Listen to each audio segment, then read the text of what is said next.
حضرت عیسیٰ علیہ السلام کو دنیا سے گئے 600 سال ہو گئے تھے۔ یہ اس وقت کی بات ہے جب دنیا میں اللہ کا کوئی نبی اور رسول نہیں تھا۔ مکہ کی فضاؤں میں شرک کا اندھیرا چھایا ہوا تھا۔ اللہ کا گھر خانہ کعبہ جسے حضرت ابراہیم علیہ السلام نے خود تعمیر کیا تھا اور جو توحید کی علامت تھا، اس کے اندر لوگوں نے بتوں کو رکھا ہوا تھا، اور یہ مشرکین مکہ ان بتوں کی عبادت کرتے تھے اور کہتے تھے کہ یہی عبادت کے لائق ہے اور یہی ہمیں سب کچھ عطا کرتے ہیں۔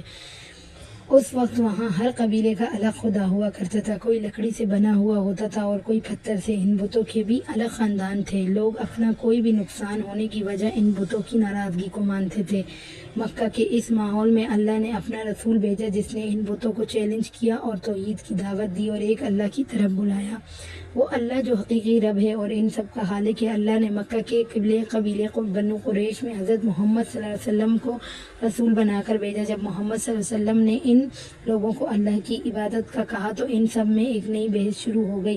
پھر انہوں نے حضرت محمد صلی اللہ علیہ وسلم سے کہا کہ ہم اس رب کی عبادت کریں جو نظر ہی نہیں آتا، جسے کسی نے نہیں بنایا، جس کا کوئی خاندان نہیں ہے۔ مشرکین مکہ یہ سب قبول کرنے کو تیار نہیں تھے۔ وہ حیران تھے کہ یہ کیسا خدا ہے جس کی کوئی شکل ہی نہیں ہے۔ در حقیقت ان کی محدود عقل اس سچائی کو ماننے سے انکار کر رہی تھی، لیکن وہ یہ جانتے تھے کہ محمد صلی اللہ علیہ وآلہ وسلم صادق اور امین ہیں، اور ان کے بتوں کو محمد صلی اللہ علیہ وسلم کے دین سے خطرہ ہے۔ کچھ لوگ تو ایمان لے آئے کیونکہ وہ یہ جانتے تھے کہ یہ پتھر کے بنے بت خدا نہیں ہو سکتے، اور محمد صلی اللہ علیہ وسلم جس کی بات کر رہا ہے وہی حقیقی خدا ہے۔ لیکن مشرکین نے محمد صلی اللہ علیہ وسلم کو ہر طرح سے روکنے کی کوشش کی۔ حضرت محمد صلی اللہ علیہ وسلم کو لالچ دیا اور جب وہ نہ مانے تو ان کو دھمکانا بھی شروع کر دیا۔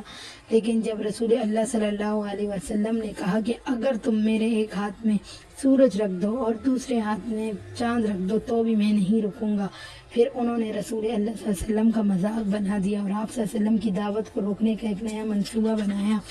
مکہ کے بڑے سردار جن میں امیہ بن خلف اور ولید بن مغیرہ جیسے لوگ شامل تھے، یہ سب اکٹھے ہو کر رسول اللہ صلی اللہ علیہ وسلم کی طرف آئے۔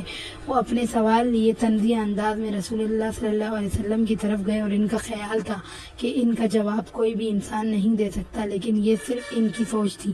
جب یہ رسول اللہ صلی اللہ علیہ وسلم کے پاس پہنچے تو ان سرداروں میں سے ایک سردار نے طنز اور تکبر کے لہجے میں بات شروع کی۔ اے محمد، تم نے ہمیں بتوں کی پوجا سے روکا، لیکن ہم تمہاری کوئی بات نہیں سنیں گے۔ اور پھر دوسرے سردار نے وہاں سے دوسری بات شروع کی، یہ تو بتاؤ کہ اللہ کا باپ کون ہے اور اس کا بیٹا کون ہے۔ اور تیسرے سردار نے مادہ پرستی سے سوال کیا کہ اے محمد، ہم اپنے بتوں کو خوبصورت بناتے ہیں سونے سے بھی، آپ بتاؤ آپ کا خدا کس چیز کا بنا ہے۔ دراصل یہ لوگ اللہ کے لیے بھی ویسا ہی وجود تلاش کر رہے تھے جیسا یہ اپنے بتوں کے بارے میں گمان کرتے تھے۔ یہ سوال صرف اسلام قبول کرنے کے غرض سے نہیں تھے، یہ سوال دراصل حضرت محمد صلی اللہ علیہ وسلم کا مذاق بنانے کے لیے تھے۔ حضرت محمد صلی اللہ علیہ وسلم نے ان کے سوال سن کر خود ان کو جواب نہیں دیا۔ محمد صلی اللہ علیہ وسلم نے بس اللہ تعالیٰ کی طرف سے صرف وحی کا انتظار کیا۔ ایک طرف یہ لوگ آپ صلی اللہ علیہ وسلم سے جواب مانگ رہے تھے اور دوسری طرف اللہ کے رسول صلی اللہ علیہ وسلم اللہ کی طرف سے وحی نازل ہونے کے منتظر تھے۔ صحابہ کرام بھی حیران تھے کہ اللہ کی طرف سے کیا جواب آئے گا۔ آخر خدا کی رحمت جوش میں آئی۔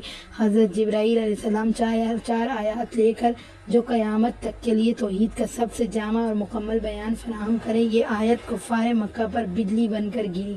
یہ کوئی لمبی تقریر نہیں تھی، بلکہ یہ ایک ایسا سمندر تھا جسے رب کائنات نے ایک کوزے میں بند کر دیا تھا۔ وہ سورہ اخلاص کی 4 آیات تھی۔ کہو کہ وہ معبود برحق جس کی میں عبادت کرتا ہوں وہ ایک ہے، اللہ بے نیاز ہے، نہ وہ کسی کا باپ ہے نہ کسی کا بیٹا، اور کوئی اس کا ہمسر نہیں۔ اللہ نے خود اپنا تعارف کروایا اور اہل مکہ پر توحید کا رعب پوری طرح طاری ہو گیا، اور جو لوگ حقیقت کے متلاشی تھے انہوں نے اسلام قبول کر لیا، اور یوں اسلام جزیرہ نما عرب سے پوری دنیا میں پھیل گیا۔ پوری دنیا میں ایسے لوگ موجود ہیں جن کو اس بات پر قائل کرنا بہت مشکل ہے کہ وہ ایک ہی اللہ ہے جس کی عبادت کرنی ہے اور وہی عبادت کے لائق ہے، اور اس طرح سورہ اخلاص کا نزول ہوا۔